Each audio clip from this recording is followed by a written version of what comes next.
All right, looks like we're good here. I'm getting four, but I can't. We'll call the meeting to order at, what time we got there? 10? 12:35. Okay, we'll do the Pledge of Allegiance.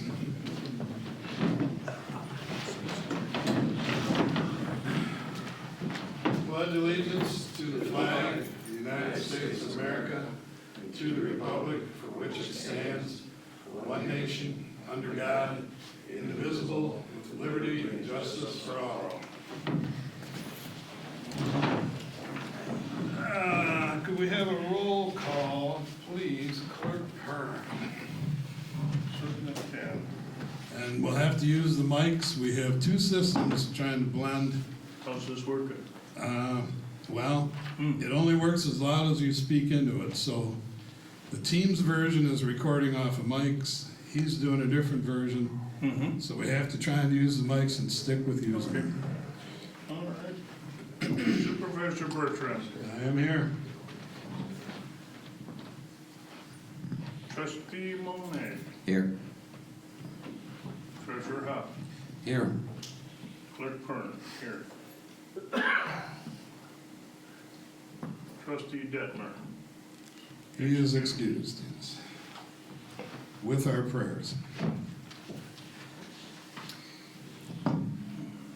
So moving on to the agenda, I have a, a modification for the agenda that we allow Neil from the Roscommon County Road Commission to speak first in the number one agenda position and move the assessor's contract discussion, which is currently number one, to number 8, which is where Roger Saxton was going to speak for, or Roger Saxton was going to speak. Neil is here, so the assessor conversation will happen as number 8. Number 1 will be Neil from the Roscommon County Road Commission, so that he can get out of here. So, are there any other agenda additions from the board members? I have a slight one. It could be quick. I'd like to discuss if there's been any information back from the law firm on anything to do with amending ordinance 35. If there was any, because my lingering question, I understand that chickens were never prohibited, but my question for the planning commission meeting was, do we have to do anything to ordinance 55? That's all, if there was any legal I feedback. could tell you right now, it's I threw it all at him and I haven't heard back from him yet. Okay, good, we're done with that one. Yeah, that was easy. Okay, any other suggestions for the agenda from the board?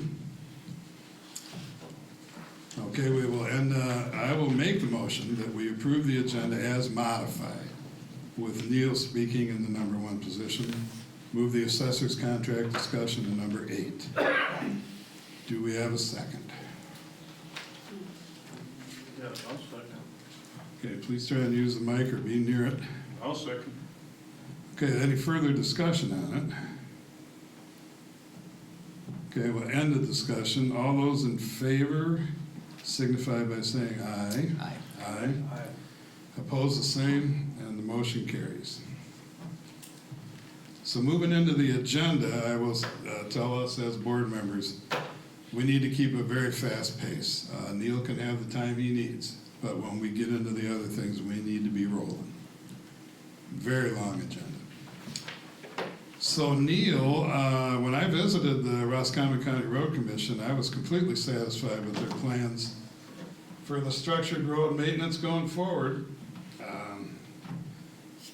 And you are here now to talk about the plan and how we are, basically, we need to approve it. Okay. So if you'd like to get up and use that microphone there. Like to, will do. Yeah, it's sort of a small gray button down at the base line. And then if the green light comes on, you're good. Good to go. Okay, so I can make this quick or I can make it a little bit more informative. How many people are familiar with how everything works at the road commission, just real quick? Very or not so much? Okay, so Okay, so what you have here, if everybody has the packet, is 3 different agreements. The reasons that there's 3 different agreements is because there are 3 different project types: preventive maintenance, preservation, preventive maintenance. So we group them, so you'll see that the ultrathins are grouped together, some gravel upgrades are grouped together, and then some thicker gravel upgrades are grouped together. So that's why there's 3 different agreements. If it was all ultrathins, you'd have 1 agreement. So for going into kind of the funding side of things, so the road commission has a half a county mill. We told everybody when we passed that, or if it passed, that every dollar that we pulled from each and individual township would go back into each individual township. So from Lyon Township, we pull $81,021.93. It changes every year, but we track that and we put every dollar cent back into Lyon Township. So that's one source of the funding for your road projects. Another one is the allocation that the road commission gives you. The road commission gives Lyon Township $80,413.85. That money has to be matched on these projects. So right now it's a 15% match right now. A few years ago, a lot of the townships were struggling to meet the matches, so we actually did 1 year a no match, and then we did a 5, 10, 15, and it's going back to where it used to be at 20%. So I think we have 1 more year at 15% match, and then it'll be back to the 20% match. With your projects, you have no problem meeting that match, especially with the millage. You can use our millage that we give you for that match, so it's never an issue to match that. So if you look at the 2025 year, we have $214,500 worth of projects. $80,000 is coming from us, $81,000 from the millage that we get for you, and then the township cost is going to be $53,000. So out of $215,000 worth of projects, the township only has to contribute $53,000. Is that over 3 years or all together? This is all just. Please use your mics or it probably won't come out. So everything that I just explained is for this year, 2025. So next year you'll get another 160 from us. If the millage passes, so next year is the last year for our millage. We're going to try to renew it next year. If it goes through, great. If it doesn't, you'll have to pull 80,000 out of the 2027 year going forward. But we can discuss that next year. Anytime anybody has a discussion or anything on these plans, feel free to reach out to us. These aren't just the road commission's way and no input from anybody else. Anybody's more than welcome to get a hold of us. Not residents, I'd prefer residents go through the township board and then the board comes through us. But if anything in the next 5 years besides 2025 changes, feel free to let us know, to look at something or however that works. So 2025, and then the other plan in here is a preventive maintenance plan. It's titled at the top, preventive maintenance plan. So we put a lot, it's a $15,000. It's more for getting the road projects ready to build. We put a lot more than that into preventive maintenance, but that's what this plan is for, is mainly just getting this stuff ready. So if it needs dirt patch, crack seal, stuff like that, we kind of tell the foreman we need this done before we pave it or something. And that is pretty much all I have. So if you guys have other questions or. Well, I wanted to reiterate to the board that I visited and several months ago. I used to do some road construction for the Forest Service, enough to be dangerous. But when you guys all went over the plan for how you're taking care of the roads, I see nothing wrong with it. As far as your scheduling, the chip and tire to make new roads last longer, all of that, and built into it was as if we had some requests, then we could try and forward it to you. But if I understand correctly, then the next year, and potentially into the second year, that stuff is kind of locked down because you have it scheduled. But then going forward from there, if we have some things we'd like to discuss with you, then it becomes much easier to try and add it to the existing plans. So, my comment to the board is I'm more than satisfied with the way they have this laid out. So when we have individual roads that have problems, to me, that's got nothing to do with the way that the overall picture is laid out and structured, and I'm more than satisfied with that. Can we get a copy of that? I've never seen what you just read. Is that available to us? Okay.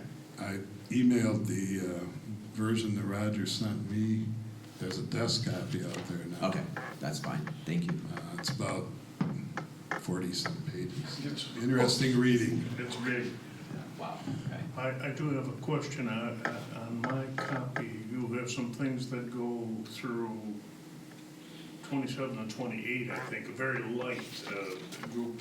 The people that have talked about wanting their street paved, I suggested they call back to you and go for those years, because you're pretty jammed up these next 2 years. It sure looks like it anyways.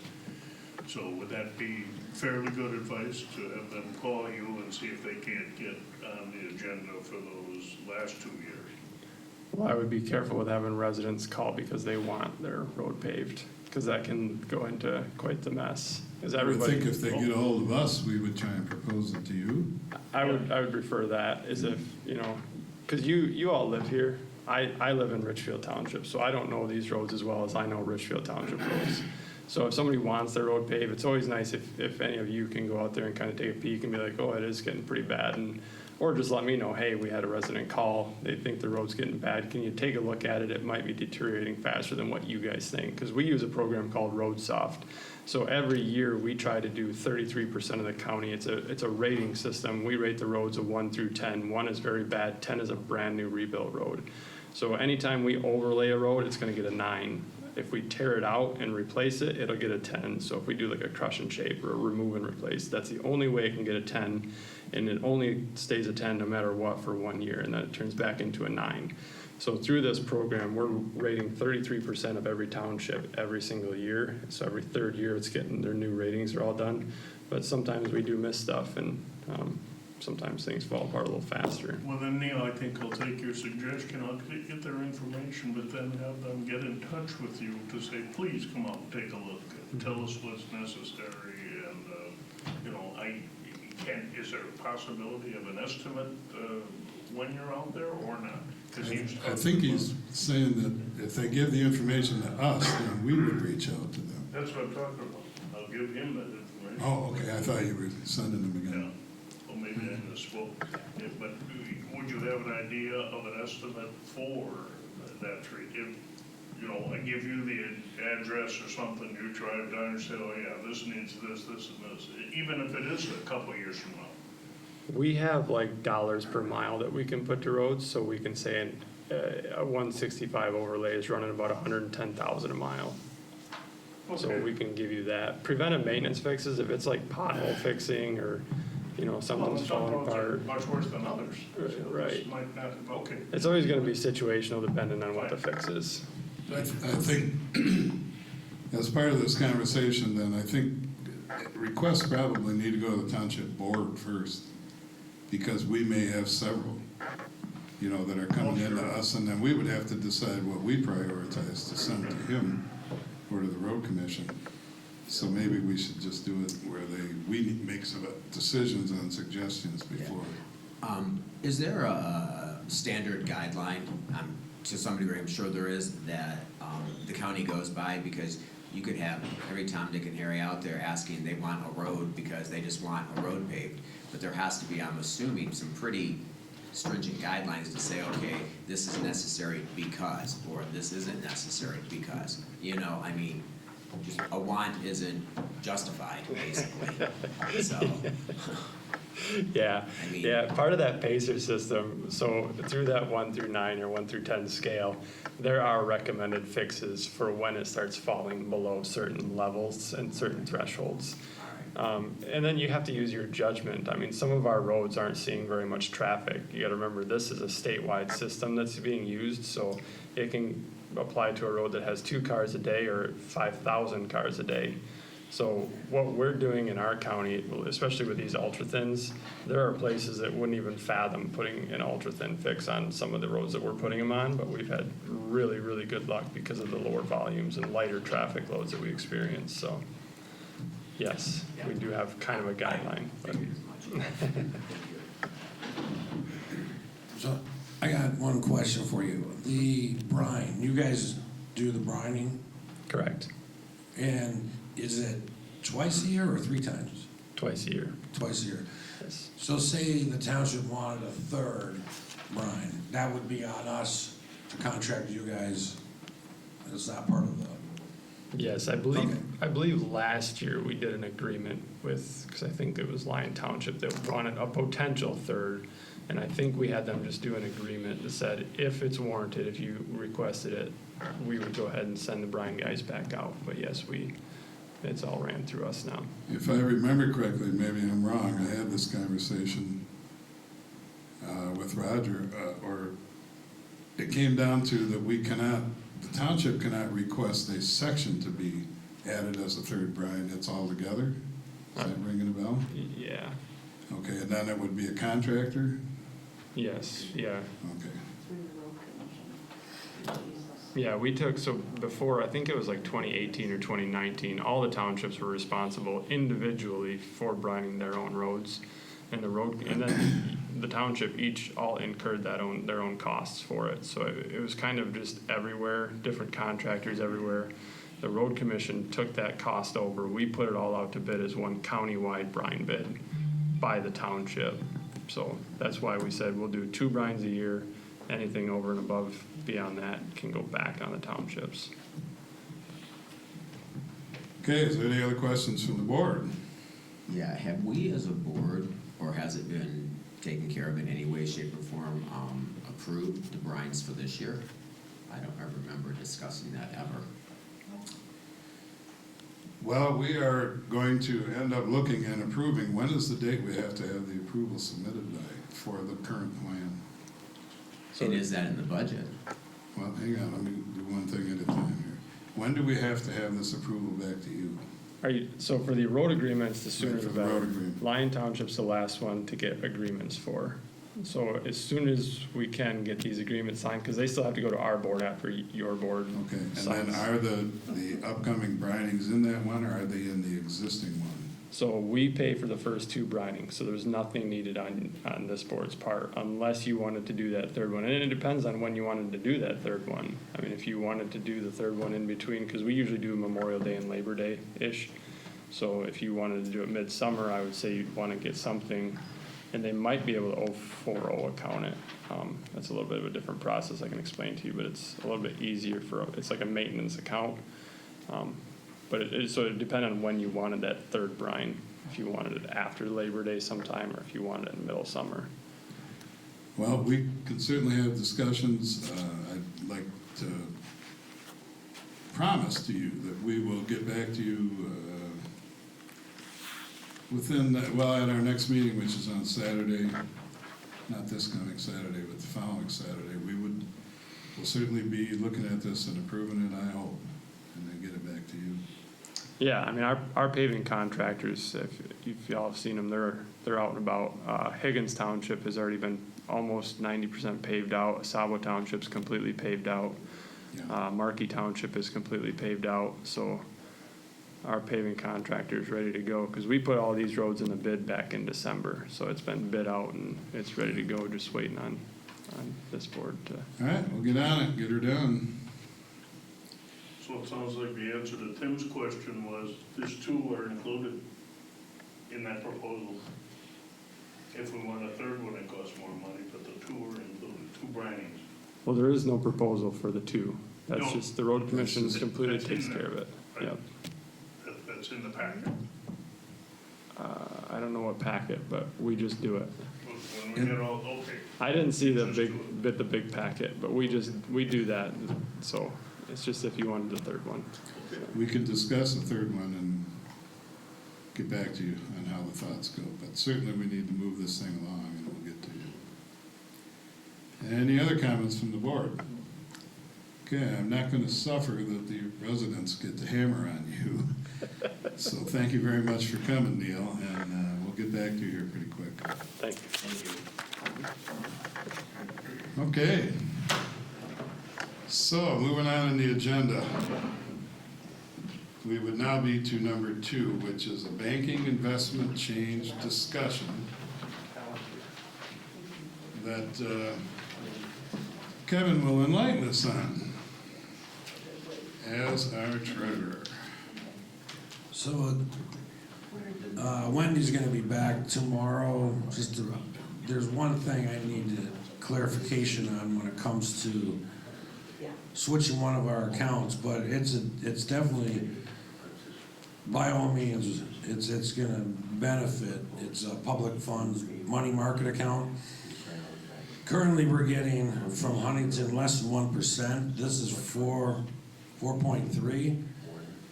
And the fund that is gonna go into, or that we're gonna switch, this is a checking money market account, is for the debt sewer fund, which we ain't gonna need all the money we can get with that fund, because that's the fund that, when the loan was signed, whenever they did the loan, they left 2 years on it after it has been paid for. So the interest alone we're gonna make is almost $1,500 a month compared to what we're getting now.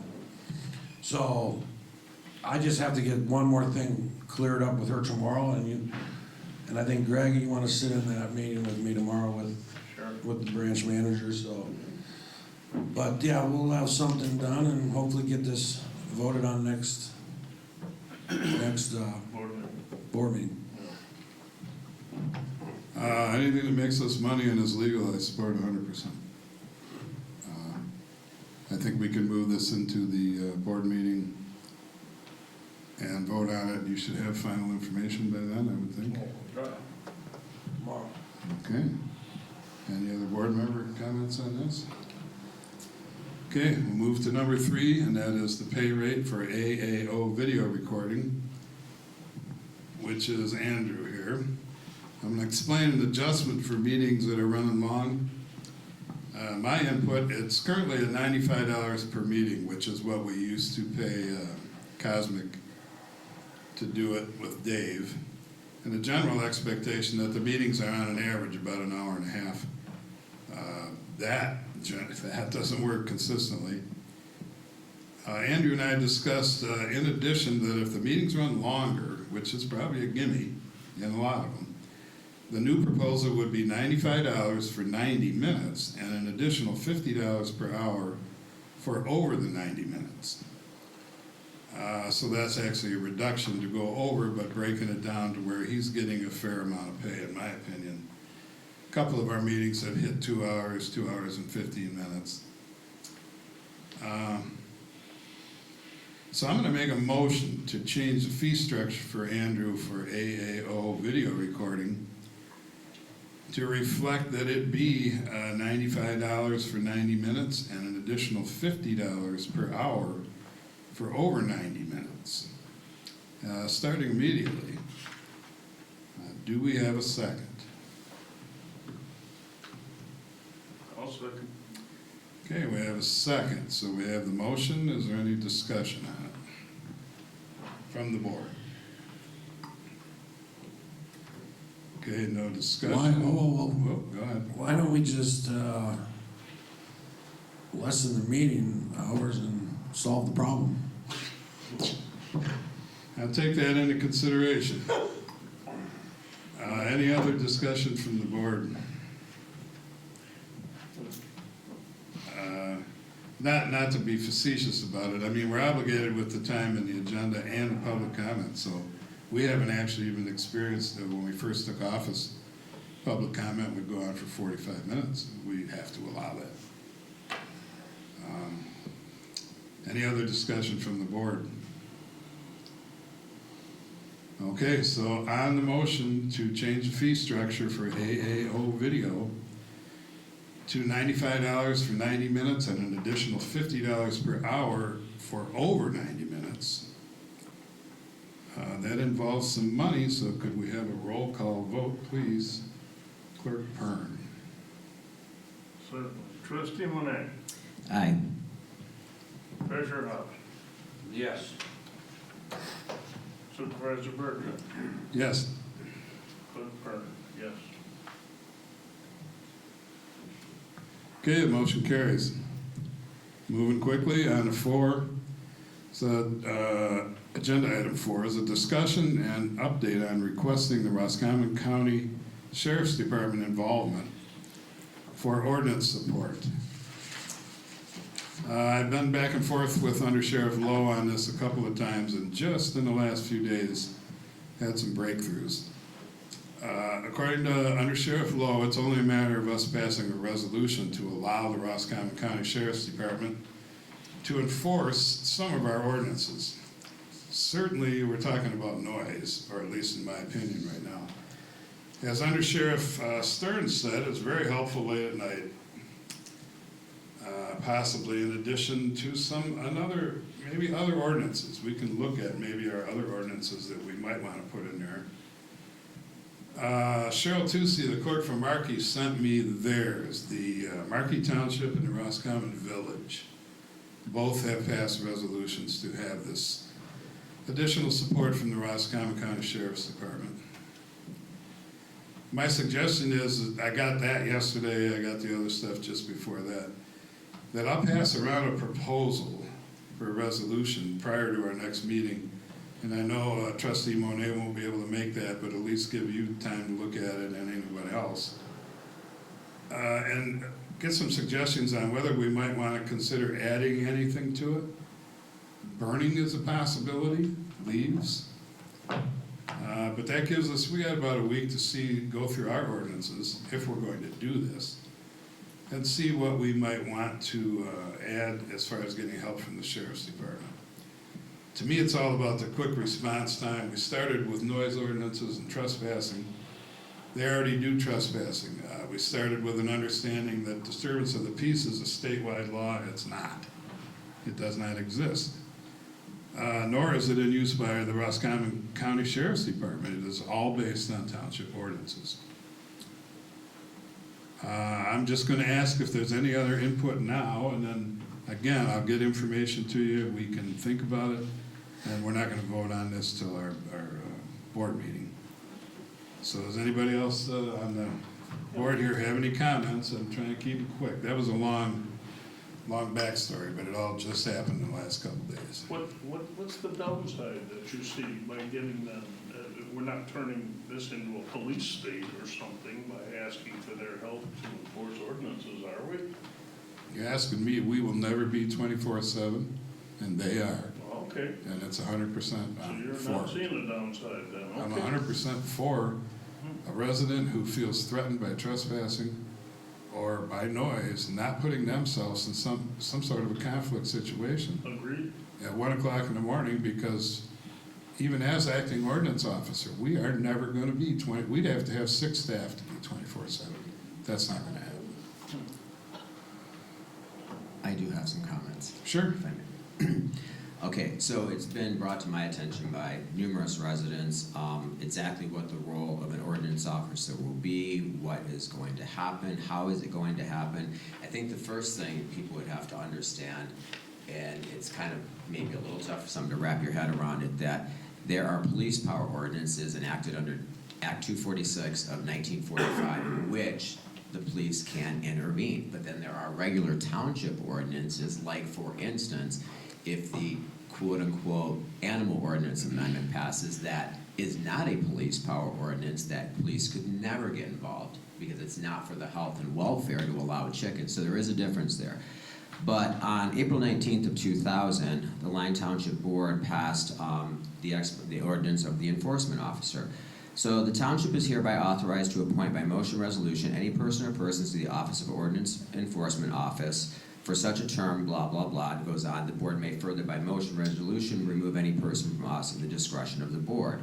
Under regulations, and this is where people have asked me, the ordinance enforcement officer is hereby authorized to enforce all ordinances of the township, whether heretofore or hereafter enacted, or whether such ordinance specifically designates different enforcing officer, or so not designate any particular enforcing officer. Where a particular officer is so designated in an ordinance, the officer's authority shall continue in full force and effect, and shall not be diminished or impaired by the terms of this ordinance, and the authority of the ordinance enforcement officer shall be in addition and supplementary to the authority granted to such other specific officer. Sorry, I don't have my readers. And there's other statutes in there too, where under state law, Public Act 147 of 68, they're authorized to cite violation notices, appearance tickets. So I guess for me, for the residents, I'm not even sure what this would all mean. So everything gets turned over to the Roscommon County Sheriff's Department, and there's no responsibility to adhere to our own ordinance, or I'm not sure. And I think it's a big lingering question for a lot of people. If you could put that in writing and throw it into the hopper, I can tell you that I'm about halfway through consulting with the attorney on this. And when I just sent him the last, I'm trying to get all of the answers together in order to disseminate it to the board. I can tell you, ordinances, we have a lot of latitude in what we choose to do about it. And in particular, I've been involved in a couple of personal property disputes. The answers have already come, but I'm waiting for the final ones before I send it to all of you guys. We have no business being in property disputes, even though there are laws, and you may bring them up, that we should. The other thing being that because of the possibilities of the enforcement, there's a lot of latitude, as I said. It is more subjective than you would think on the legal end, at least the legal end from our attorney on retainer. But when I get all that information, I'll throw it. I hope to have it within 2 days, because we have, like I said, we got 5 or 6 days to kick it around individually. So I would suggest then, even for clarification for the residents, there would be a list compiled when all the information comes together, that what the township will address and what they won't, because if we don't put that information out there, we're once again gonna have people being like, hey, this and this and this is going on, can you at least come and check it out? And I agree with the property disputes, because that's a civil matter, and I've been through it with my own situations up here. But I mean, there's a lot of ordinances out there that, I mean, yeah, are they police power? I mean, a lot of people, are they citizen, driven? I mean, there's a lot of information that people don't quite understand, and thus all the questions. And we owe it to them to clarify that. Okay, I intend to try and clear it up once I get his answers, and then we'll go forward. Any other comments from the board members? Okay, if you guys have anything that you're interested in, let me know. I will certainly try and get that spread around with all of us without violating an open meeting act. And when we come to the board meeting, and especially for Timothy, you won't be there, I'll make sure that whatever your input is. Yeah, thank you. Is there. Okay, so there'll be no vote on this till the next board meeting. Next agenda item is Parks and Rec update. Current revenues and expenditures, I have an understanding of what money we have. With the bands and these additions that are going to be suggested here by the Parks and Rec Committee, we're not going to reach even 50% of what's allocated. It's a lot of money, but we're nowhere near pushing the limit on what is already allocated. So going forward, I gave you all a copy of this pickleball court expansion. Our Parks and Rec Committee, to put it mildly, is kicking ass. So they're going 100 miles an hour, and we had a meeting, and the picklers, I did not know that word existed. The picklers came, and we had some discussions about what they wanted. I had an original proposal, and they're going to follow through with this. This is Susan Township, Cindy Pop, and Sue Balger.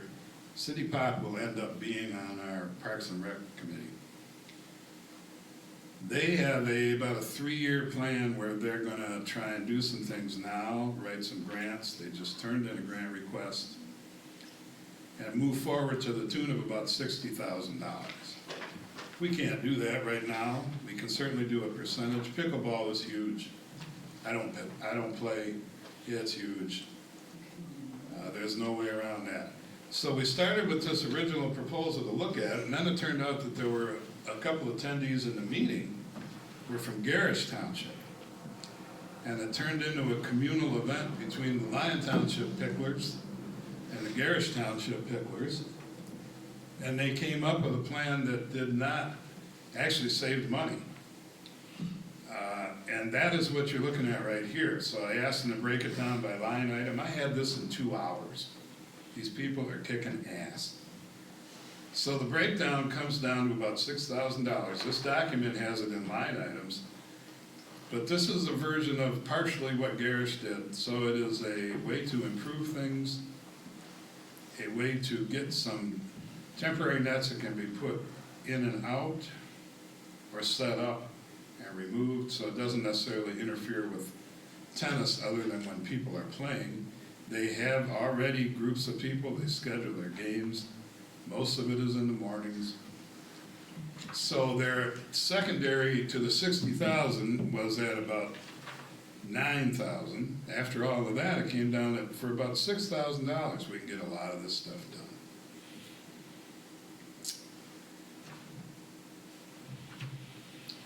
Based on that,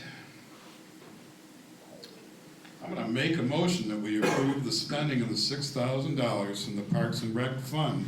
And again, we are nowhere near hitting the limit even with the bands. For the improvements on the pickleball court expansion. Do we have a second? Look, let me back up and make the motion again. This is time-sensitive stuff, so is the rest of this in the Parks and Rec Committee.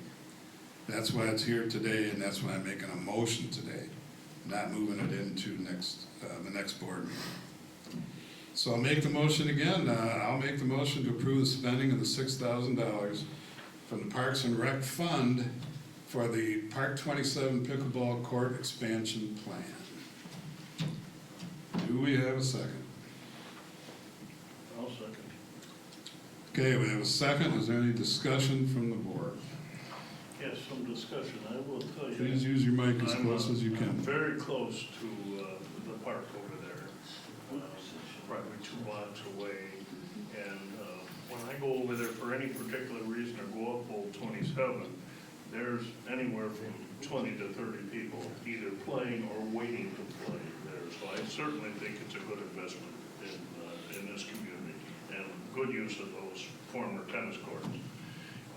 But there'll be tennis courts again. You have the proposed time here from 8 to 11. Is that's just? That's our primary time.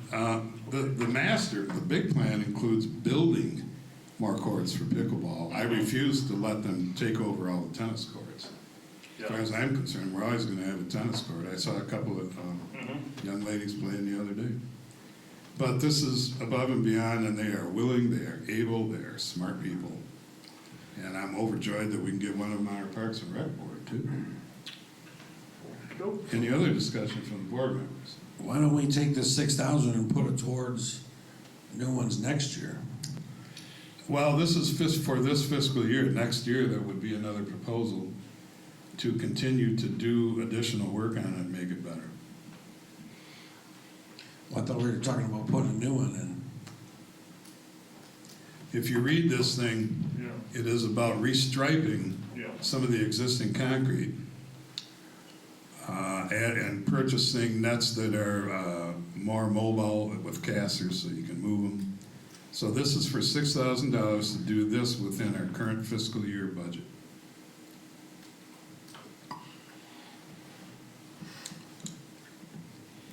Okay, is there any other discussion from the board? Okay, so again, it's about the money, always. Could we have a roll call, please? Clerk Byrne. Sure. Supervisor Bertrand, Yes.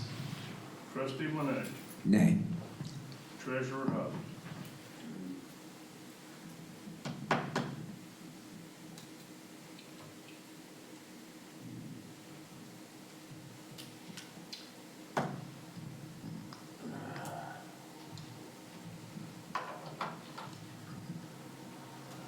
I'm gonna say nay.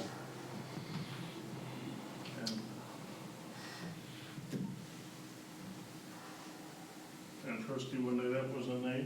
No. And mine is a yay, so it doesn't pass. 2-2. If you voted. Yeah, I did. Okay, no, the motion doesn't carry.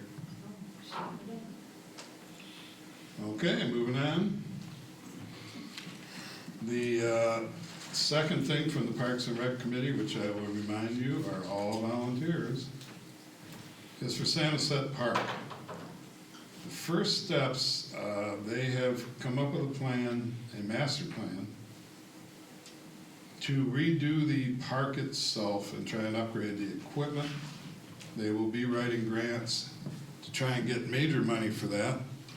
But one of the items that came up right now, besides the new buoys that should be going out today,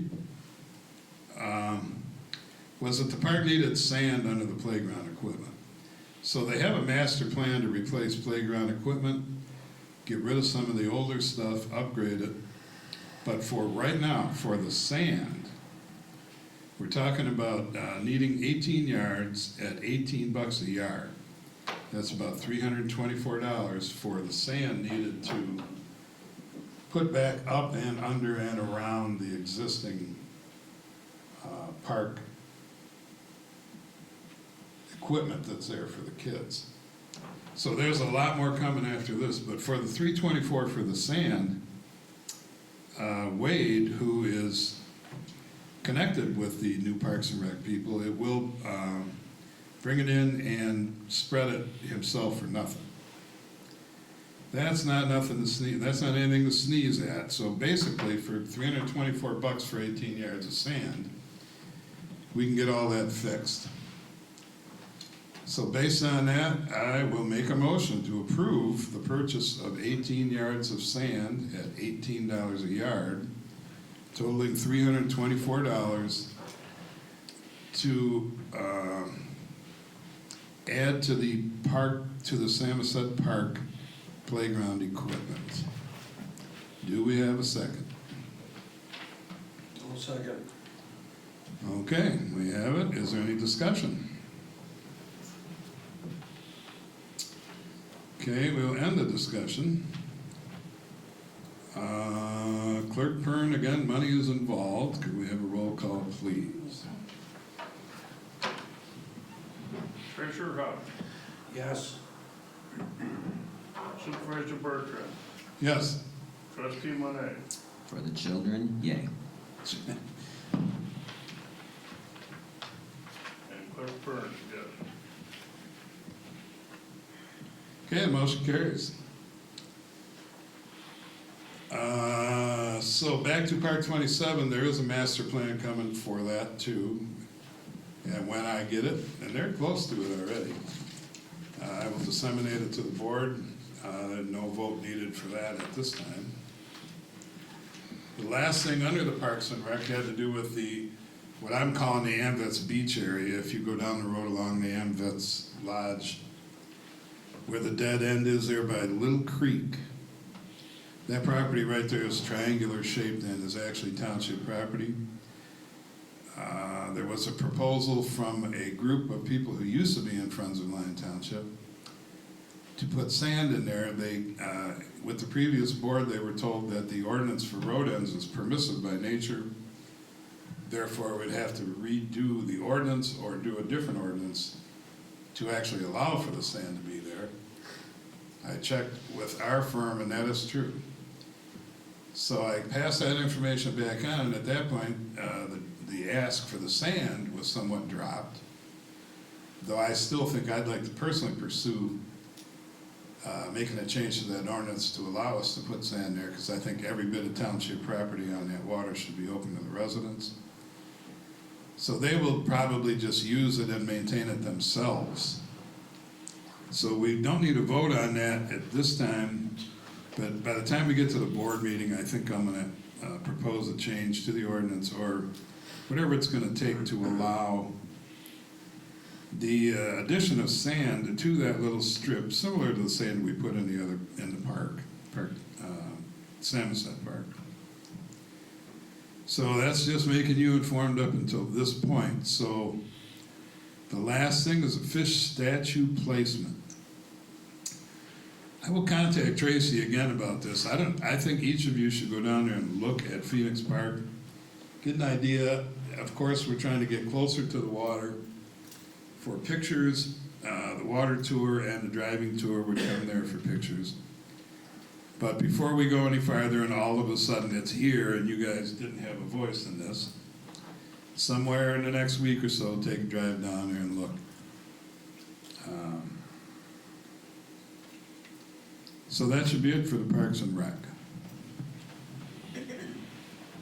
We're not doing real bad. All right, number 6 is cemetery date change from April 15th to May 15th for wreath removal. Just to save time, this is, people, it's not a lot of time to take that out. They don't come up to these cottages, they don't come up to check the graves. Seems to be a no harm, no foul to give them an extra month to do that. I don't intend to put a vote on the table now until Saturday for that. Any thoughts on that for right now, from the board? Okay, we're gonna move on then. Number 7 is webpage administration pay to the deputy clerk. Johnette, unfortunately, is leaving. This was a duty she had assumed. It now needs to be reassigned. If you remember, Clerk Pern, we were talking about bi-monthly. I looked it up. Bi-monthly actually has 2 meetings. I told you that. Right, but one of them means if you're gonna extend it, it means every other month. Anyway. Before we get all caught in that, I'm gonna make a motion then that if someone needs to do this, Deputy Clerk Courtney has agreed to do it. So I'm gonna make a motion to assign the webpage administrator duties to Courtney, the deputy clerk, at a pay rate, this is the same pay rate, at a pay rate of $50 per pay period, which straightens out the buy situation. No, it doesn't, because the other way it was gonna be another 200 after the 100 should be 100 per pay. That was for webpage administrator and That's what you got coordinator. here, Webpage administrator. Right, and coordinator. At that time, we were looking at doubling up and adding webpage administration duties to Jonette's duties. She decided to resign. Courtney is not interested. If she does the webpage administration, the actual creation of the webpage and where we might go forward is going to be a different situation. If she wants to assume that, we can bump it by $50. But currently, this is just for the job that Jonette was doing and keeping it at that rate of pay. So, still looking for a second, I think.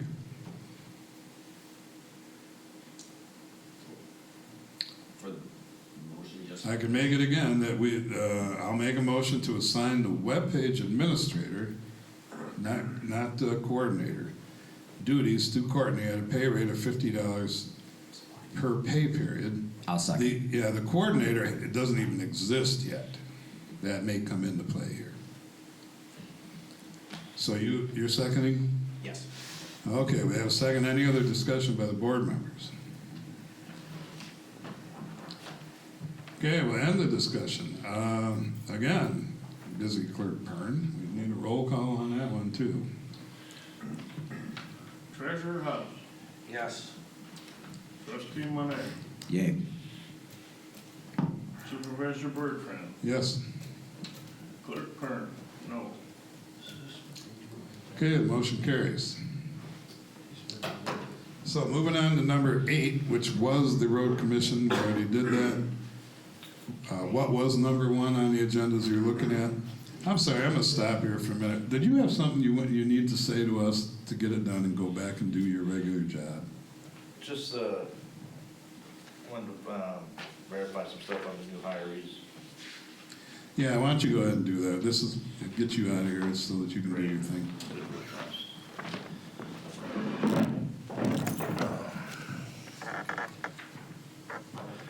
So basically, we have 2 new hirees coming in for fire department. One of them's a young man, he's 17 years of age right now. And I talked to Paul Olson, our risk carrier, about it, and there's no policy saying they can't be hired as a cadet. So we have a Lyon Township Fire and EMS cadet SOP that we're putting in effect. And we also have, along with that, is a parent or guardian consent. The gentleman will turn 18 in October. The new academy starts on November.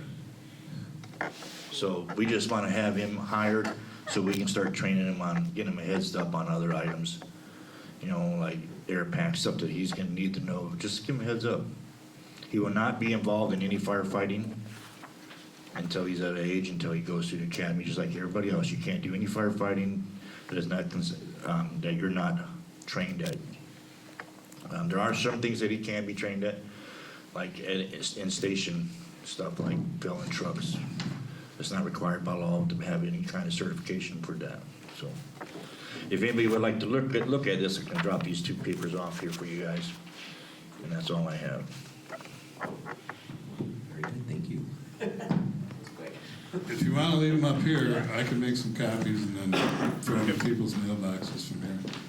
Thanks for the update. If this is the young man that I think who he is very community-minded and probably will be your next supervisor in 10, 12 years.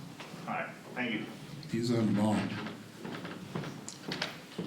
All right, so back to what is now currently number 8 is the assessor Tatro contract proposal discussion.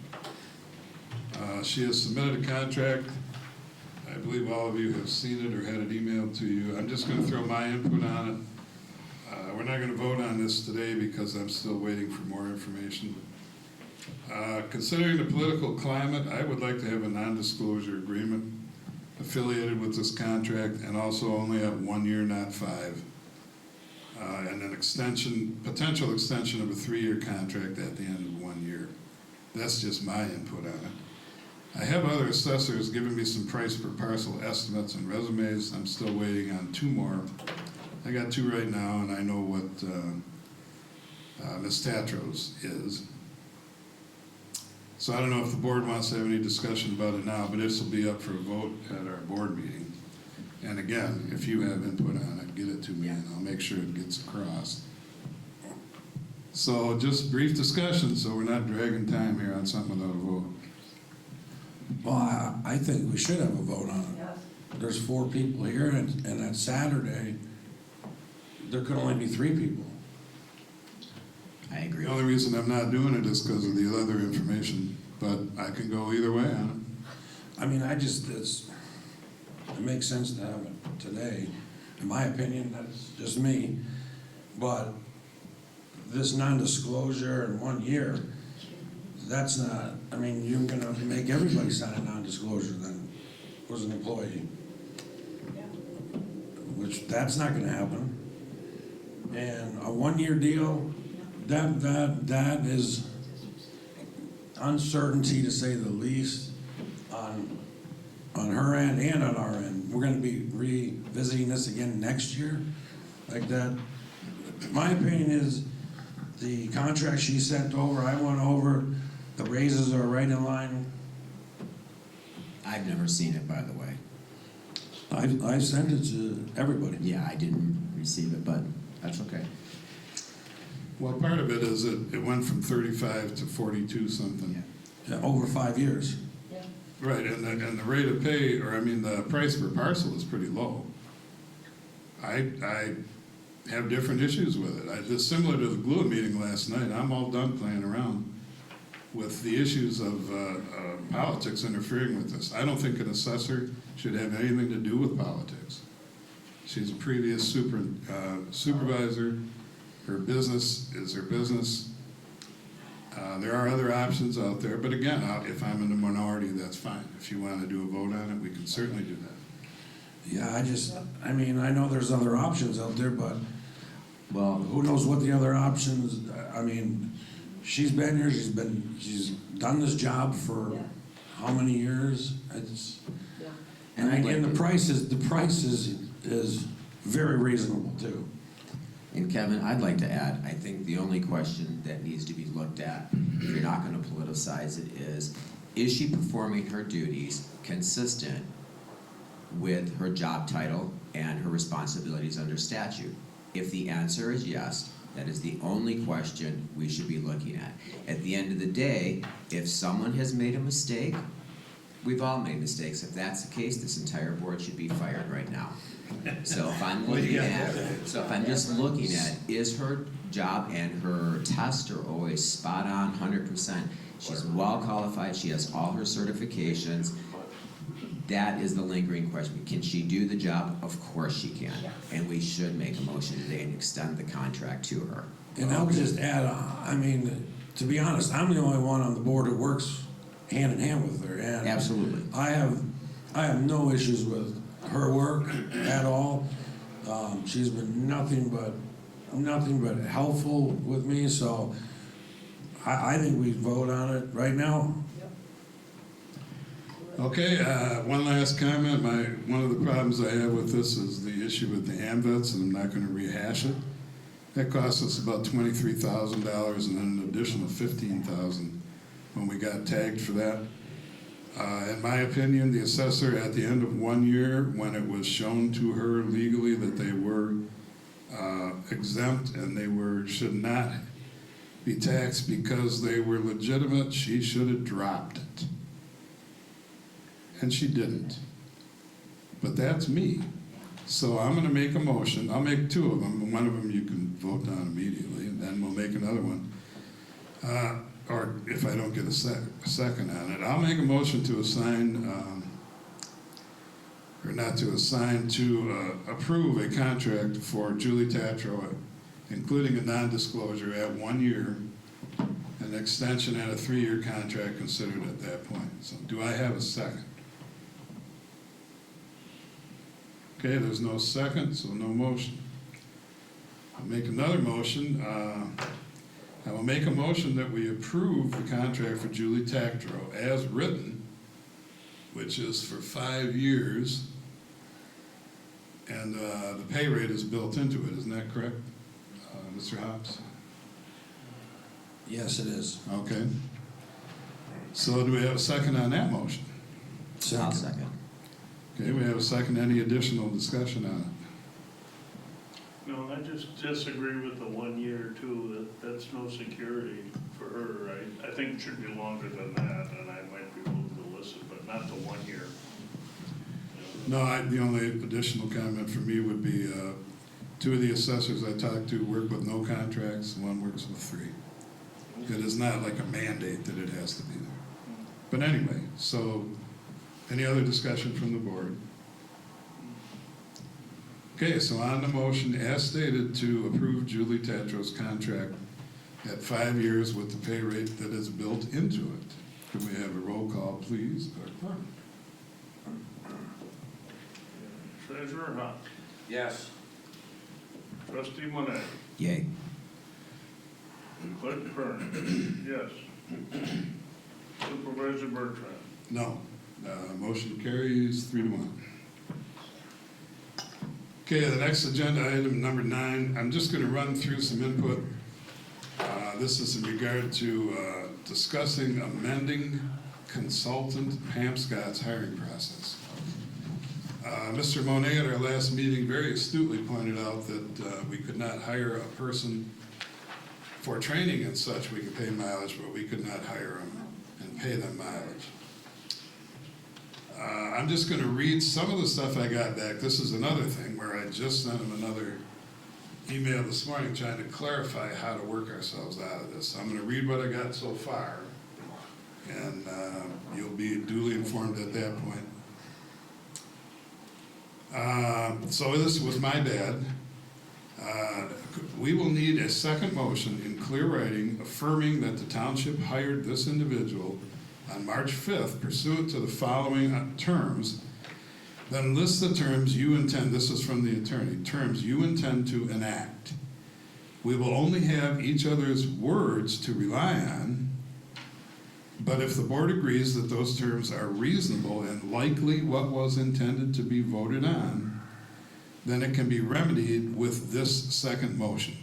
So the problem is, I probably did not state the motion clearly, and the notes do not reflect exactly what was stated, or reflect, at least at the time that the notes were being taken, reflect what happened, and it did not include all the things that should have been there. To continue on, mileage. Employees can and probably should be paid mileage for traveling to things like training, seminars, but not between their home and the main point of business, being the township hall. Now, back to me, I have solutions that he suggested for continuing to account for the mileage money in a legal manner. But I want to add that with Jeanette leaving, there will be some general changes in duties around here anyway.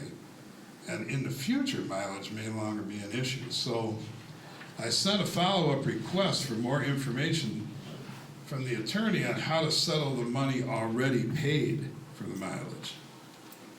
And to be clear that we're not breaking any laws while keeping things true to the hiring offer. So it is all still in discussion.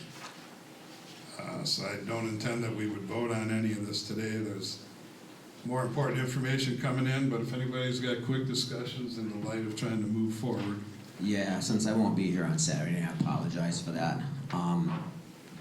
Is the discussion with the attorney also going to include, on March 5th, 2025, at a special meeting brought forth by this board, Pam Scott was hired on as an as-needed basis until June 30th of 2025.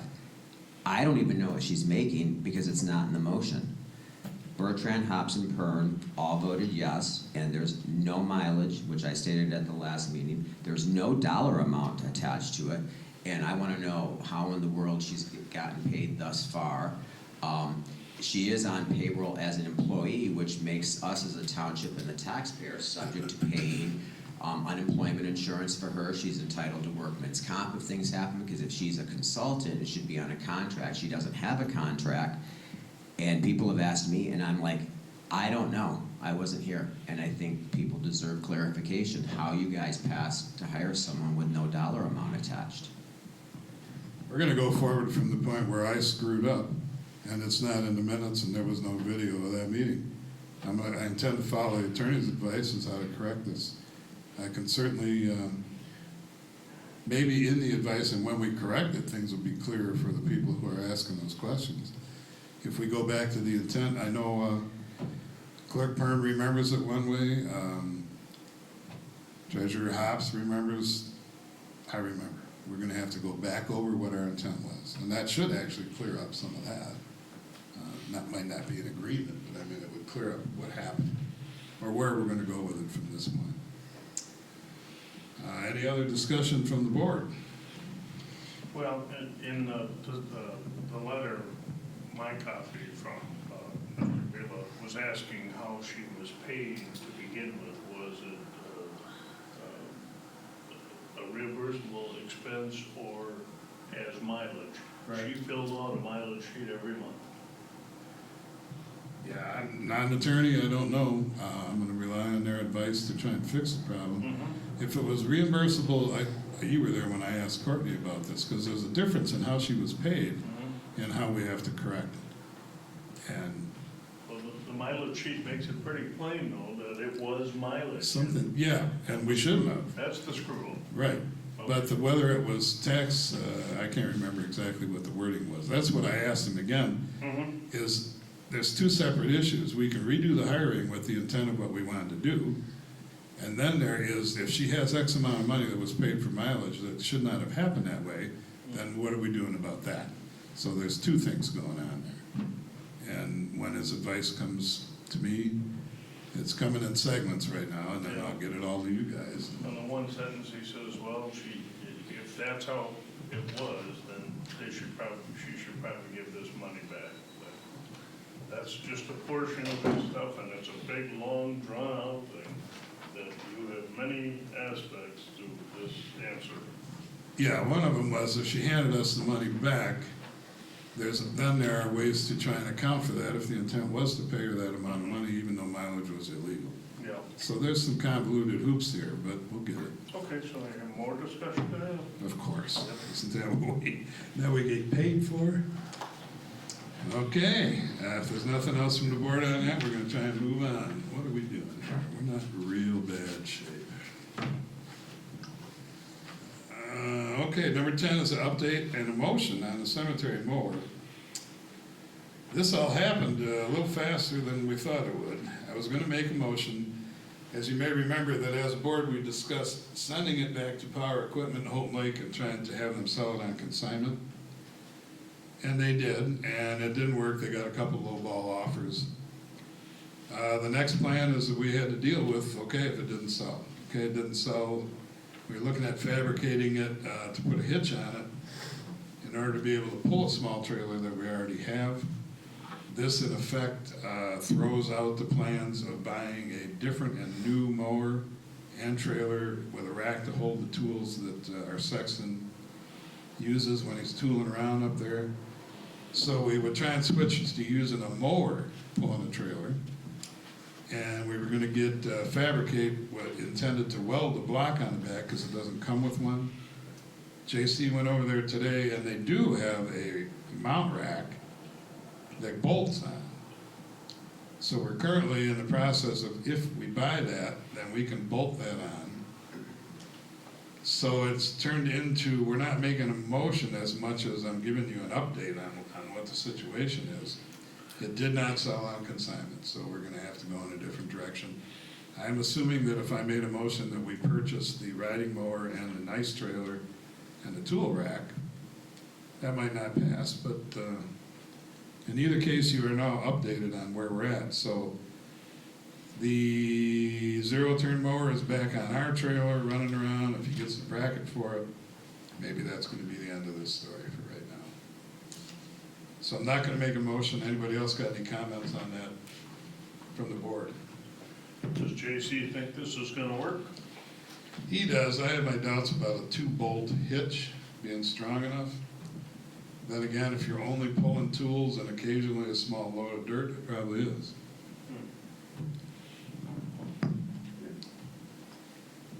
Any other discussion from the board on that? Okay, we will move fast. Number 11 is food trucks at the concert series events. An update.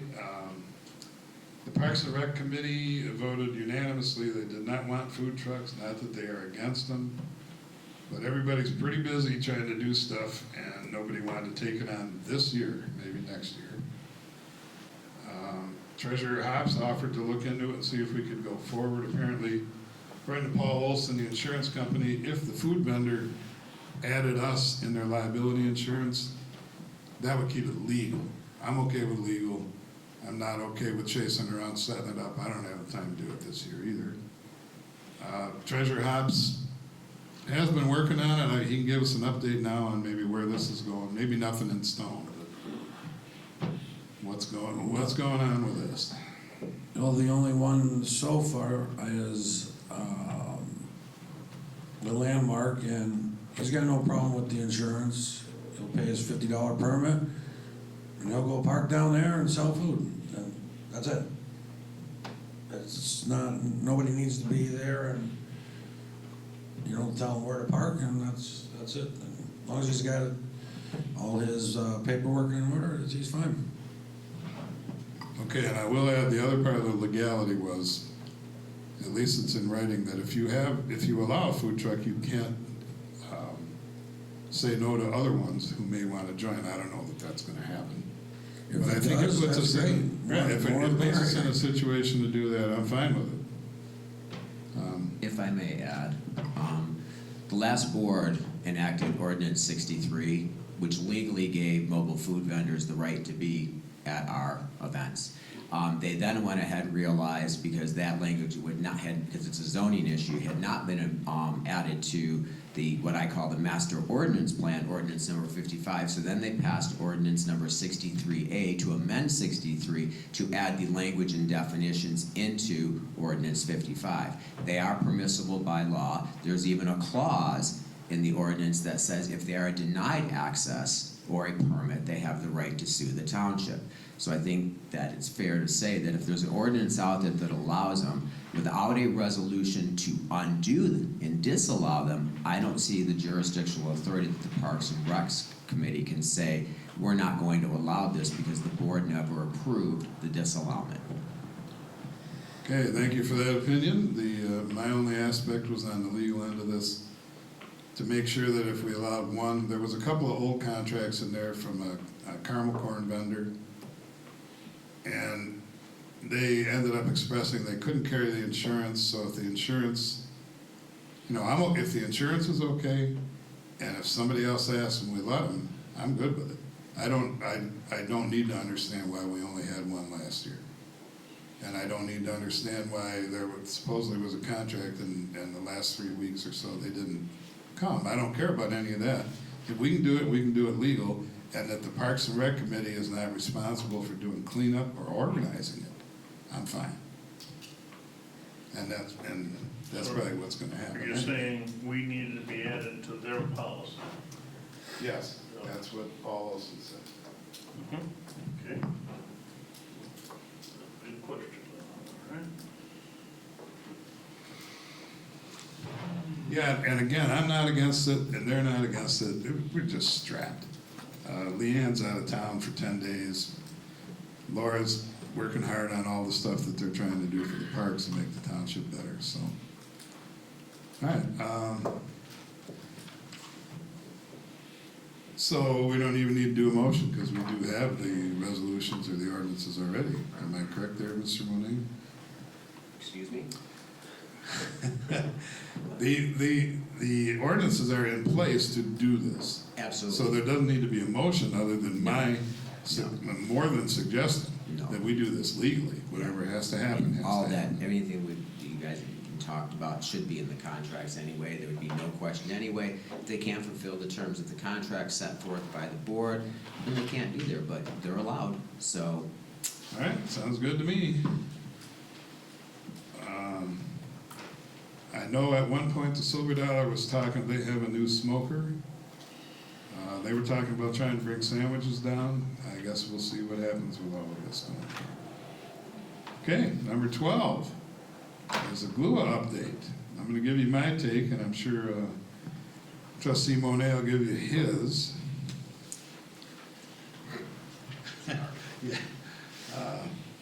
We were both at the GLUA meeting. But here's where it stands. The Garrish reps want the money to go back to HLPOA and the Higgins Lake Foundation.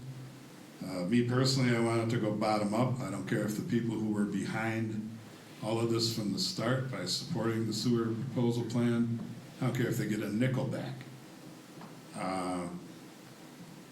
The amount of trouble and stress that they put on this whole township for almost 5 years was ridiculous. Anyway, I got voted down on that, that's fine. But we are at the point where we're going to potentially pass this resolution. Would you like to do that today, Mr. Monet? Because you will not be here Saturday, right? Actually, as long as I'm being asked, I just had a quick question about this. Why are we passing so many motions at a work session when work sessions should be about discussion and board meetings should be about? I'm just curious because it seems I can answer that because according to our attorney, the work session is nothing more than a special meeting and we can do motions. Oh, absolutely, you can. I'm just, And I'm trying to do this because you won't be there Saturday. yeah. Okay, yeah, I mean, I'm on board, we can open it up for discussion, absolutely. So Lord knows, at our last meeting, there was a lot of discussion about this, and Trustee Detmer was not comfortable without having it in his hand, and it is now here, and he's not here, but I think he knows pretty much where it's going. The only hang-up I had on it, I don't know if you want to read this whole thing again, Well, that's not. but what it is it was not a Word document. So on the top, it says, motion to adopt dissolution plan for Garrish Lyon Utility Authority.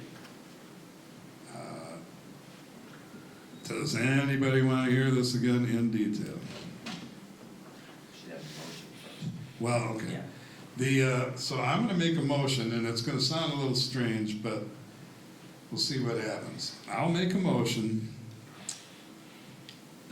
that we approve resolution to be numbered, because it's not on here yet, number 2025-003, and to be titled only dissolution plan for Garrish Lyon Utilities. So a couple words would come out of that and it will be assigned a number as a resolution. I will make the motion that we approve the resolution to be numbered 2025-003 and to be titled dissolution plan for Garrish Lyon Utility Authority. Do we have a second? I'll second. Okay, do we have any discussion from the board members? Yes, of course. Okay, keep it rolling. Yeah, I'm gonna go real quick. So, just so everyone would understand, obviously, this has nothing to do with any funds and/or monies that will be left at the end of this process, of the dissolution process. Yes, we did go into discussion last night about that. Until I get some more further clarification, I did not vote for money to go back to Higgins Lake Foundation at this time because I need some further clarification. I will say, the more I've thought about it, is that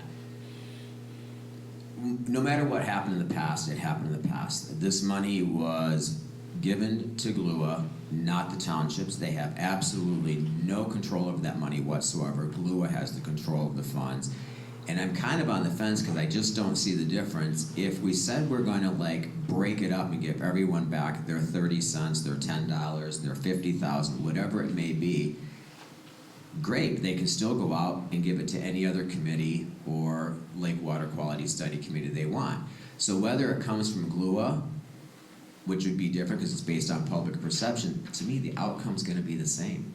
These people wanted this money to go to Lake Water Quality Studies, so whether GLUA issues a check back to any one of these foundations or we give it to them directly and then they still give it to them, I'm not so sure there's much difference. So, but yeah, so this would be strictly to move forward with the dissolution process and allow Scott Hess, the attorney for Lyon Township, and for Michael Bila, Township attorney for Lyon, to move forward with even more plans for that process. Okay, I would add that what I was suggesting is that the people who are not organizations get their money back first. That total ran up, even including some of the people who had given at least $5,000. All of that could be covered, and the remaining go to the Higgins Lake Property Owners Association or the Higgins Lake Foundation or some other organization.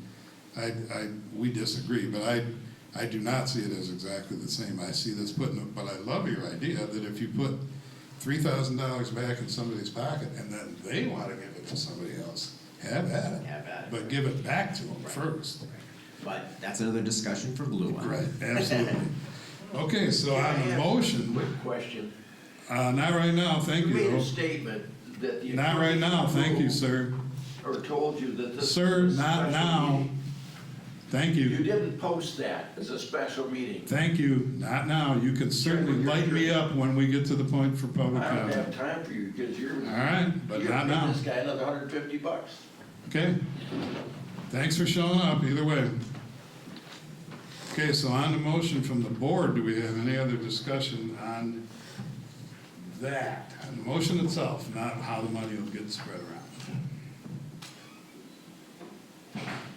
Okay, so I'll state it one more time. On the motion that we approve resolution, well, end discussion. I'll make the motion that we approve the resolution to be numbered 2025-003 and to be titled Dissolution Plan for Garrish Line Utility Authority. I would ask that we do a roll call just to make sure all the bases are covered. Okay.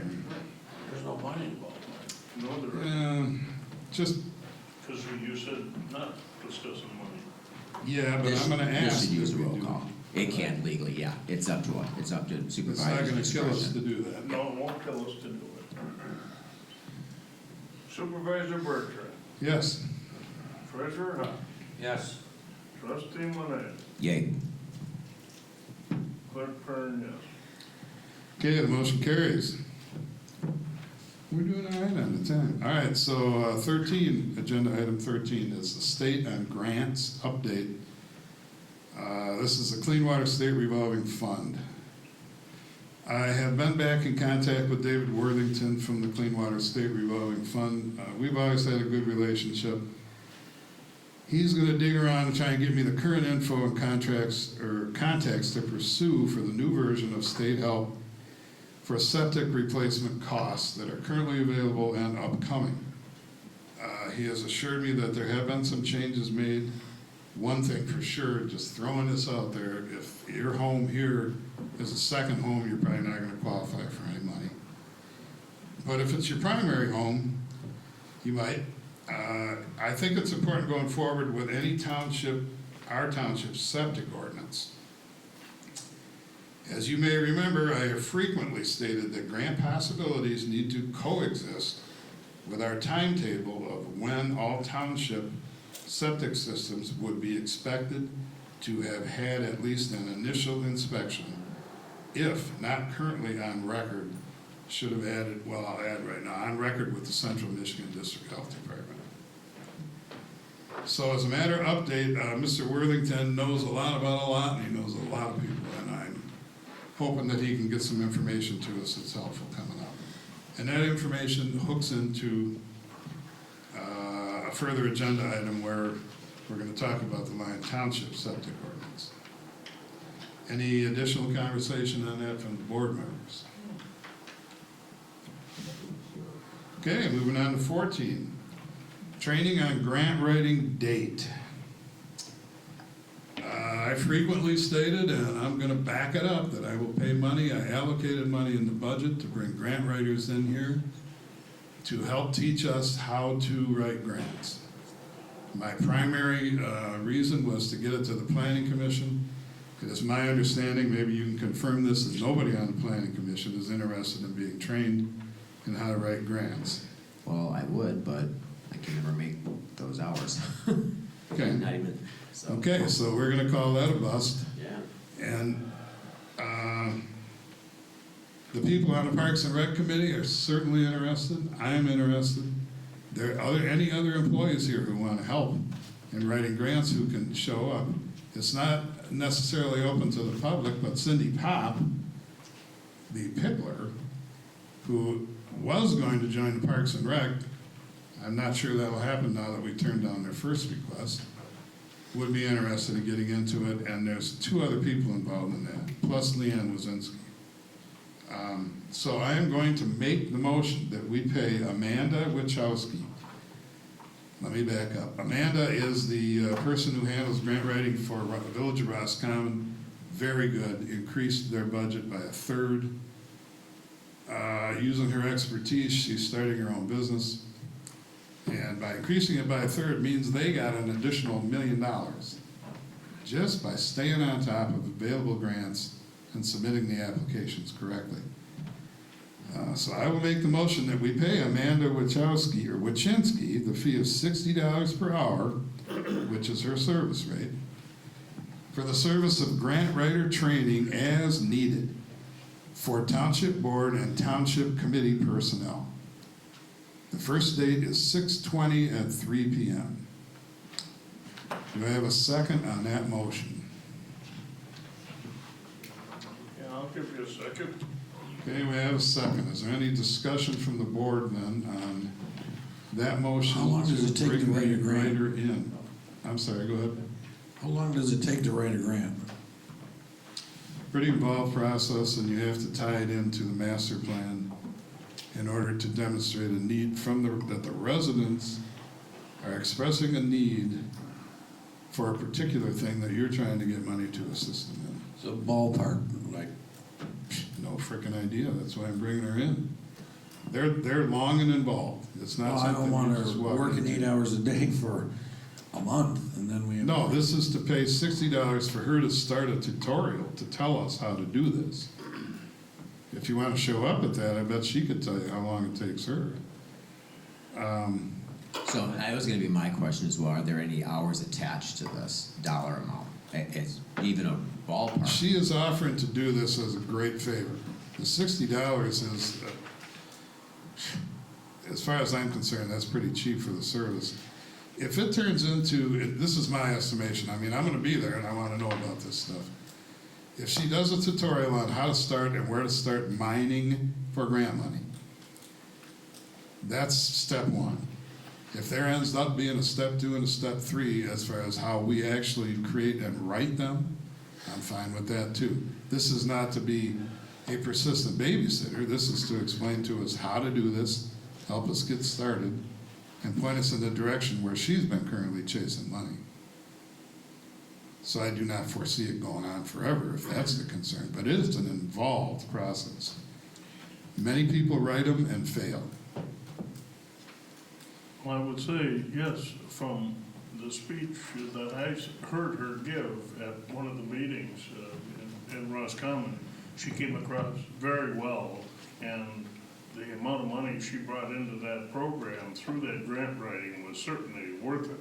I'm gonna say if we invest, $200, $300, $400 in her getting started on this program, we'll see if it's going anywhere. If it's not, we stop it. If it is, great. Well, yeah, obviously the board at any time can cut her off with board approval, so. Yeah, they can cut it off. I mean, look at the comparison here. The previous board did no grant writing whatsoever for the last 2 years. I don't know why, I don't care why. We need to get way better at grabbing on any money we can get our hands on. So this is the key, that her, and there's one other person too, who might be involved before it's over. We need to get expert people in here pointing us in the right direction. I guarantee you that Leanne Wisniewski, Laura Piakowski, and Cindy Pop are a hell of a lot smarter than I am. So when they get the information out of her, I think this thing's gonna go in the right direction pretty quick. You have to realize the fruition of a grant request is 2 years down the road. These things don't happen now. You gotta get rolling, you gotta start submitting them, and then you're hoping to look at money coming in a year and a half, maybe 2. So I think we're making an investment of a few $100s in this Absolutely. lady's time and that. I would pay more than that Okay. to this person who has demonstrated that she's very good at it. Any other discussion from the board? Okay, I'll restate it. I'll make the motion to pay Amanda Wachinski the fee of $60 an hour for the service of grant writing training as needed for Township Board and Township Committee personnel. I'm going to add right there, this will be on Teams for us to review afterwards. First date, 6/20 at 3 p.m. Clerk Pern, it's money again. It's all about the money. Can we do a roll call, please? Supervisor Bertrand, Yes. Trustee Monet, Yay. Treasurer Hahn, Yes. Clerk Kern, yes. Okay, the motion carries. I didn't hear, was that a yay or a? Yay. Yeah, okay, so motion carries 4-0. 4-0. Okay, next agenda item 14. Are we okay, Andrew? How's that thing working? Great. Perfect. All right, 14 is advertising signs, cost, and motion for the summer concert series. We have signs left, I have signs left over from the campaign. Large ones, not your average yard sign. I think they're 17.5 by 20-something. So they're big enough to put 2 wire racks in, which keeps them stiffer and they don't fold over than your average ordinary yard sign. I asked Express Printing to give me some layouts on what they suggest for 8 signs, but to have them double-sided, that's 16 stickers. So we're talking about putting stickers on existing signs where we save about $8 rather than buying a new sign with it already printed on it. They print out the sticker part, you just put it over whatever's on the original sign.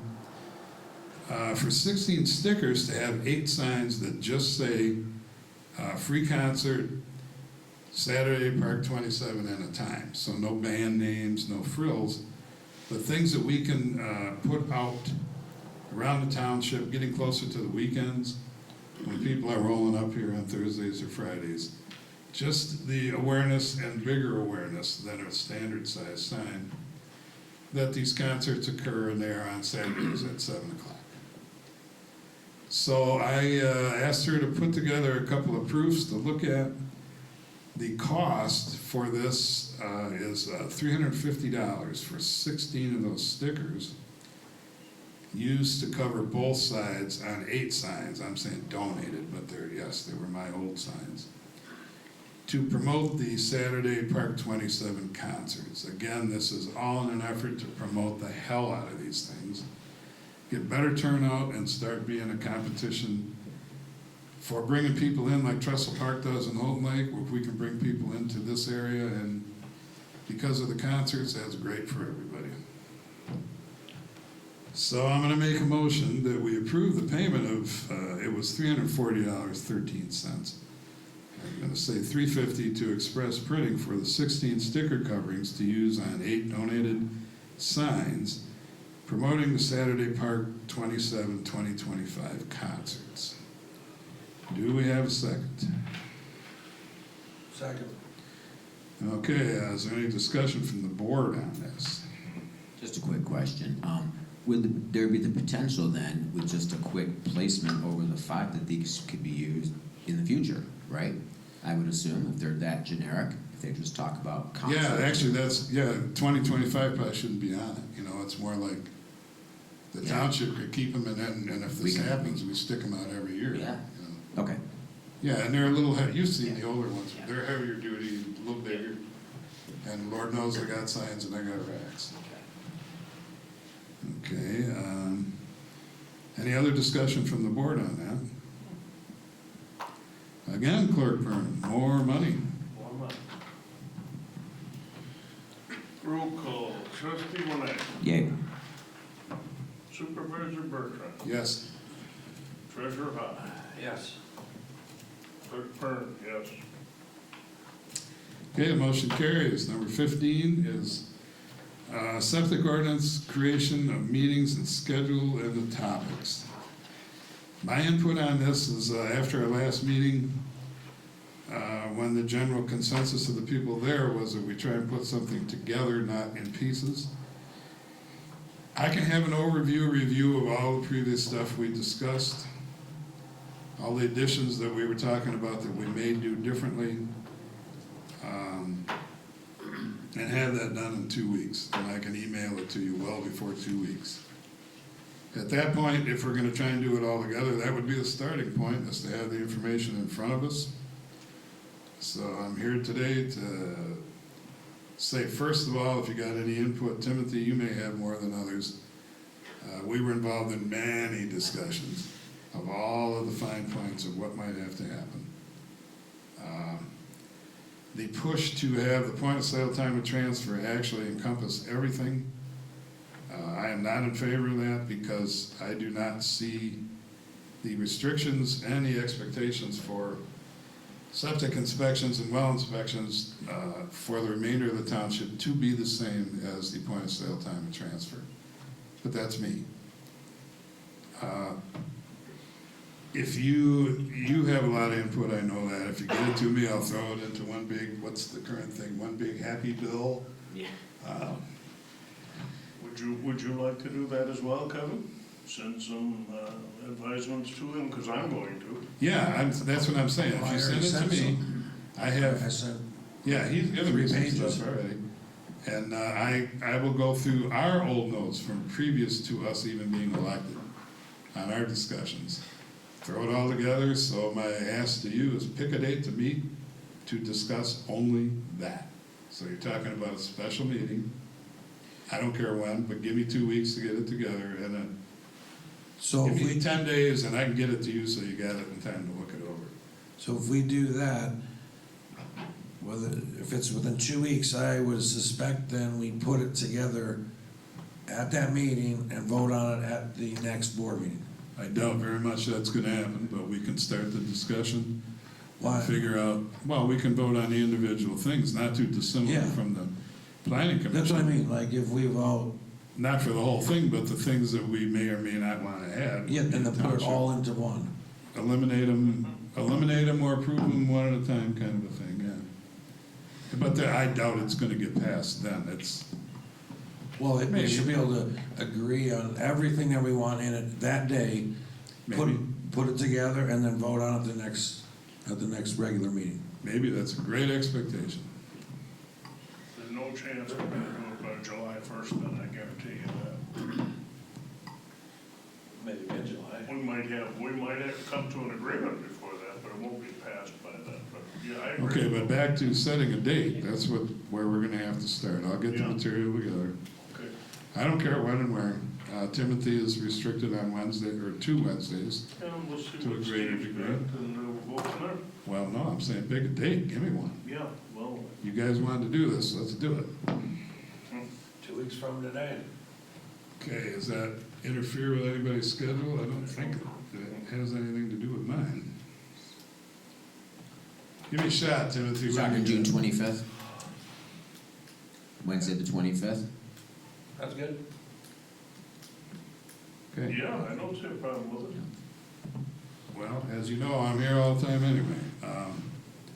Morning seems to be the general. Generally, if we do it in the 9:30. morning, it still leaves us time to do the rest of what we're supposed to be doing Yeah. on a regular basis. And that's, I'm But awake at 5. 9:30 is better than 9, because when you Yeah, hit the yeah, door, yeah. things are... Yep. Okay. 9:30 is better, right. And Wednesdays are still good for you, right, Tim? No, but I can make it good. All right, so what was it, the date and the time again? Give me that again. June 25th, 9:30.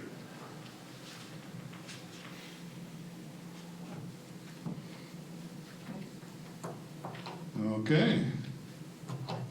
Any last discussion from the board on that before we move on?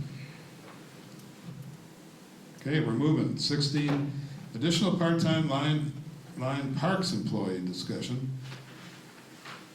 Bottom line is that we could probably benefit from one more person so that all can work fewer hours, because Richard Braylon primarily, people who are retired offer to do this a set amount of hours, and you know that it ends up conflicting with their retirement. On the other hand, Mr. Maplebeck has been more than willing to work all the hours needed, and Lord knows there's a lot of work to do, but it's going to screw him in the long run. So if we're looking to pick up a potential third person for at least the summer, there was a name, I do not have the person's name, I'm just throwing it out here as an additional discussion, so it's not really intended to be an additional cost. It would be like spreading the current cost out a little evener, but I'm sure there would be additional costs. If you come here to work, there's always something to do, so. Throwing that out there, if anybody's got any thoughts on it, throw them out there now, and we will get to, probably by the board meeting, I will have the name of the person, and maybe we can move on. Going once, twice, and done. 17 is the newsletter. I started on it. I'm letting every department give them a heads up to be prepared to participate in this thing, because it needs to have kind of an update similar to a board meeting update.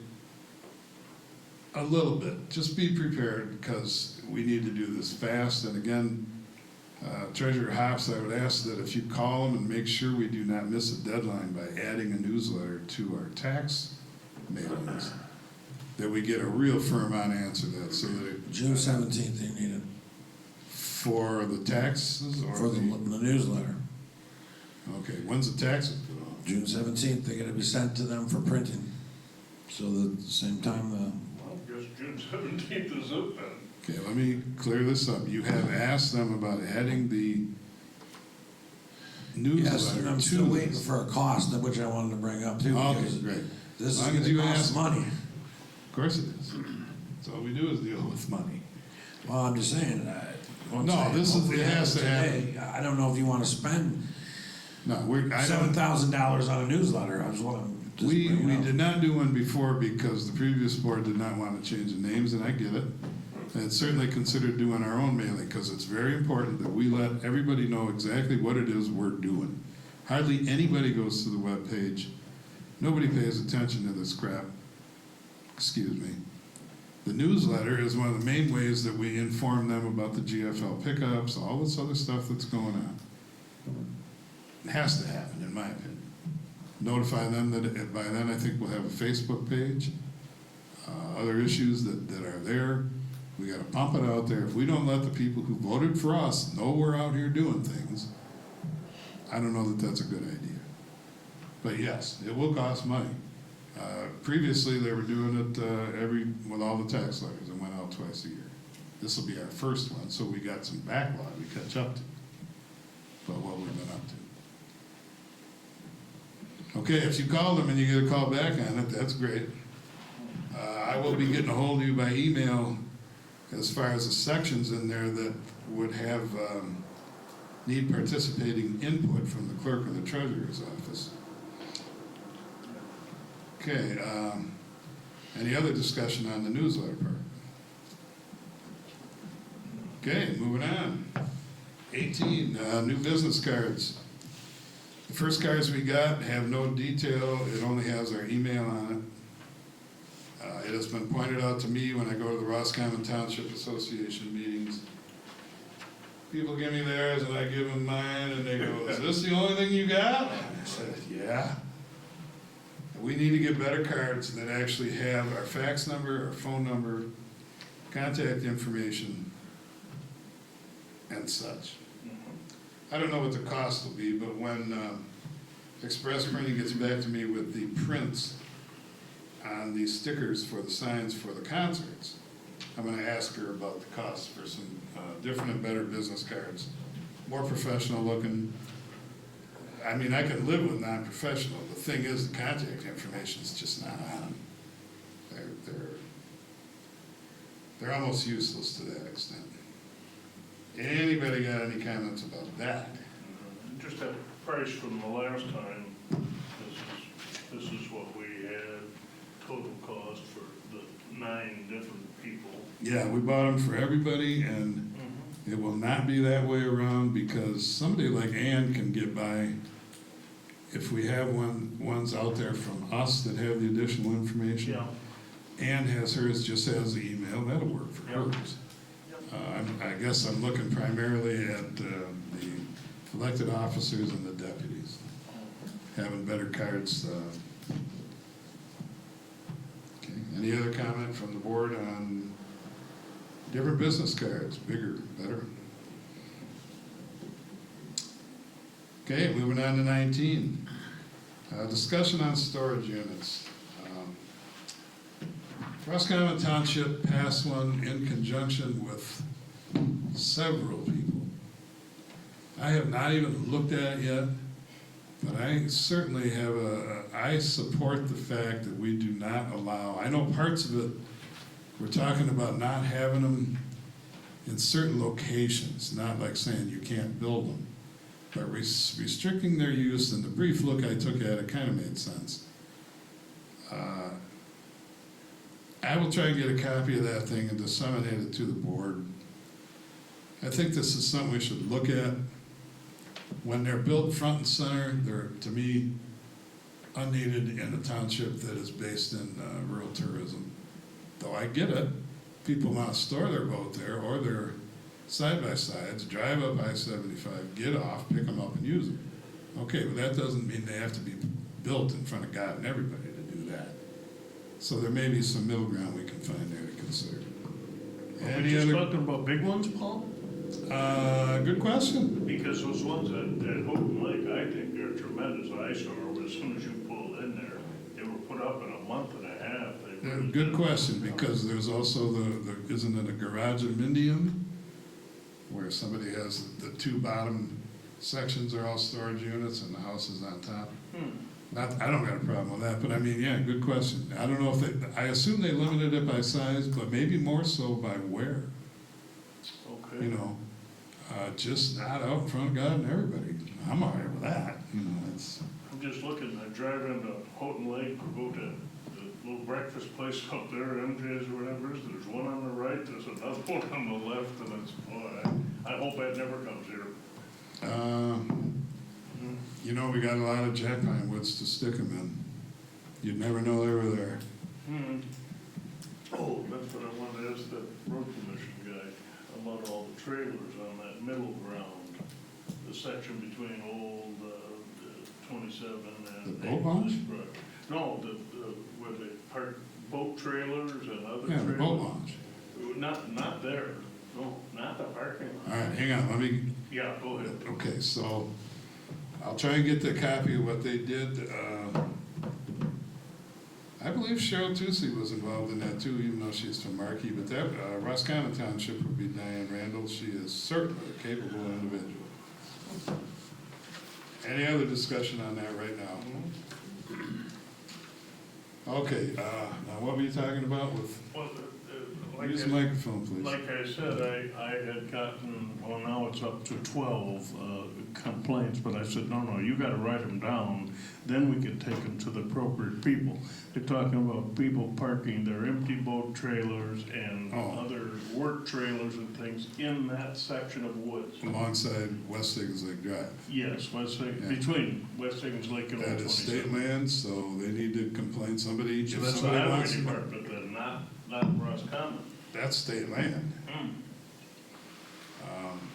Once again, the township is probably not gonna get into property disputes. And this may be a change from what people are used to.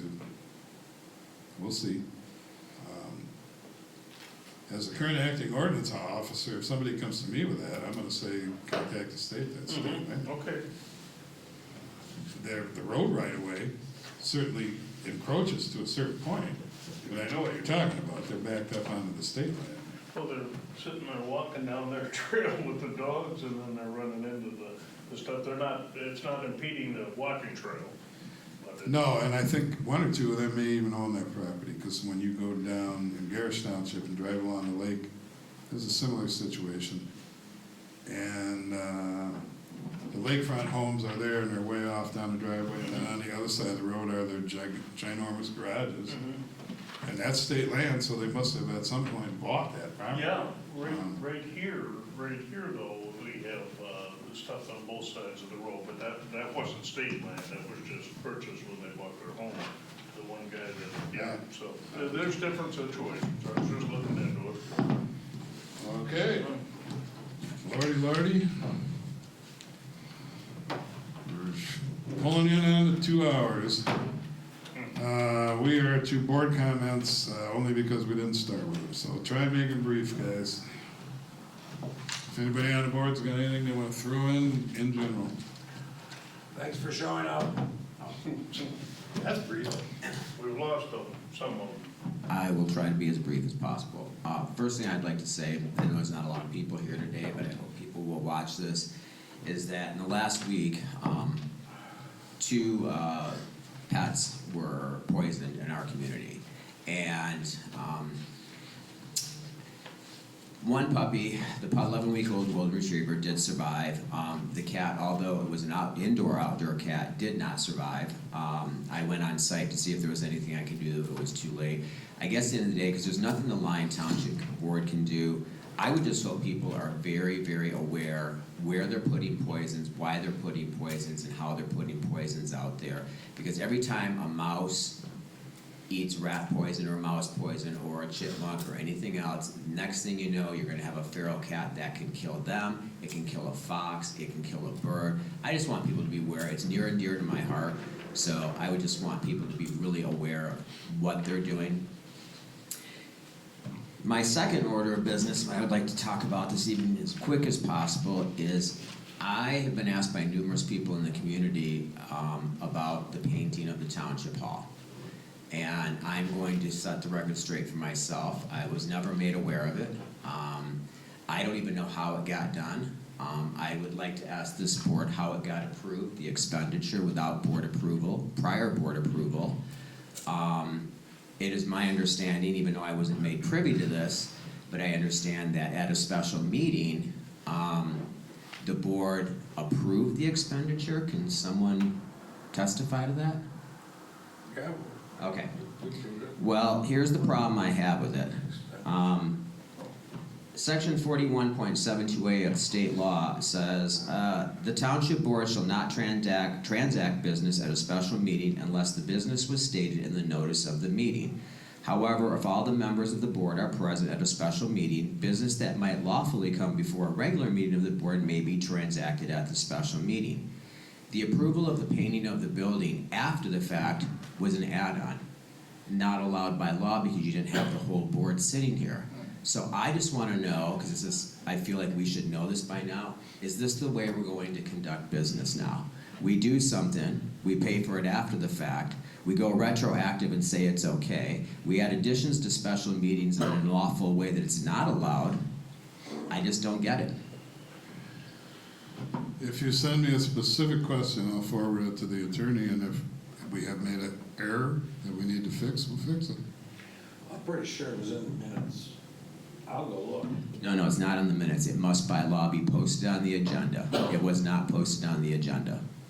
I'm talking that it was brought up at a work session saying that we're gonna do it, and we're gonna, I believe the price too, I'll look through it again. Yeah, I've looked, I haven't seen anything. But even if that though, the special meeting, it wasn't in the agenda that you were gonna approve the expenditure, and expenditures should be approved before you do something. You can't have an add-on at a special meeting after the fact unless the entire board is present. Okay, not our first go-around with this. Yeah. You send it to me. All right. I'll send it to the attorney.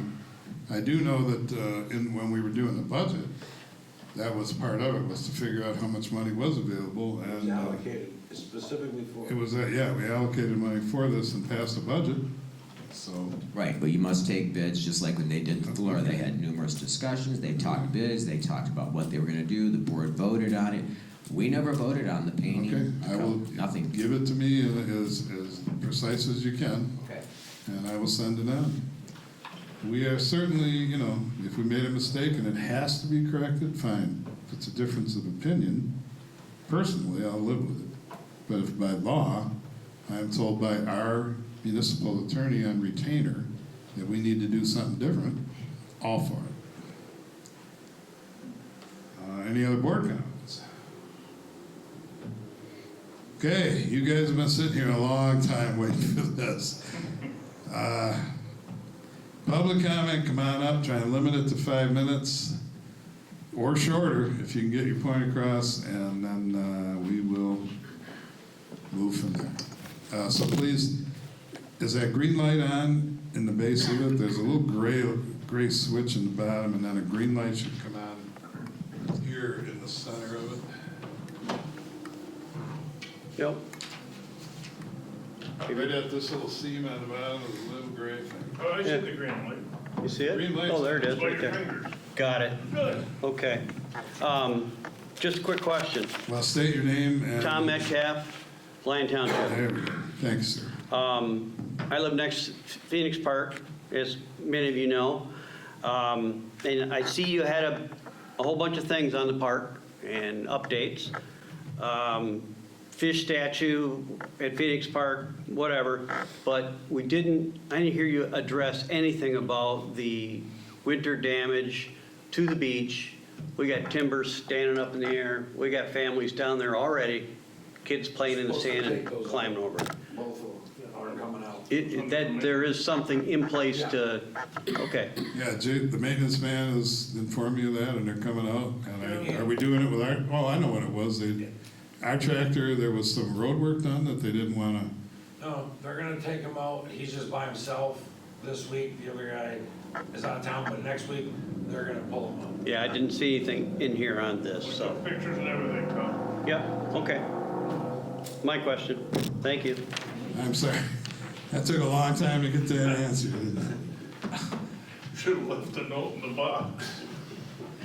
Yeah, good reminder, actually. There are supervisor complaint reports or forms, and on the webpage, you can make it, you can fill one out there, and you can also go to the ordinance officer on the webpage. So if you got something to say like that, you can get it to me at least, you know, without coming down here. Or walk down the alley and throw it in one mailbox, I'll bring it to him. Any other public comment? Okay, going once, going twice. And we will close the public comment. I'm gonna make an announcement. Lord knows, I didn't write the date down. I will get the date to the board members. Those of you who know John Schreck, who was a supporter of us when we ran, great guy, lives or has one of the cottages down there by Samoset Park. His wife passed away the day after we won. There will be a celebration of life for him, or for her, down there alongside Samoset at a house, and I don't have the information, but it's this month.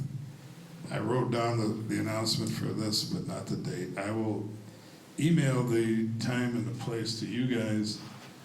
I know we sent a card. 6/21. Yes, June 21. Yeah. Okay, 6/21. Okay, so 6/21 at 3:30. Now, he sent something to most of us. I certainly don't want to overwhelm if this is a small, tight thing. I think, did he say on there he expected maybe X amount of people? No, but he says dinner will be provided. I know him pretty well. I don't know about the rest of you. You know, you do or you don't. On the note, may I say? Saddest thing Yeah. on the planet, because he came here, you know, to celebrate, and his wife died when he was up here. This is just nuts. Yeah, he got the message at the meeting. Very sad. Anyway, it's there for us. We're not inviting the public. If you know them, certainly show up. And on that note too, I just want, if I may, real quick, I had it in my notes and I completely overlooked it, that I would just like to acknowledge the passing of Dale Reed last week.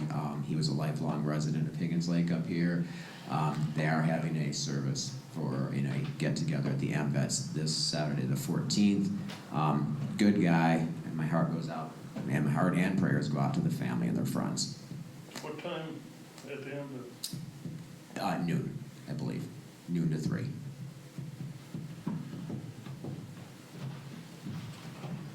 Okay, at that point, I'll make a motion that the meeting be adjourned. Do I have a second? Okay, that was quick. All those in favor signify by saying aye. Aye. I oppose the same. Motion carries at the time of, what are we, 2:30 on the button? How about that?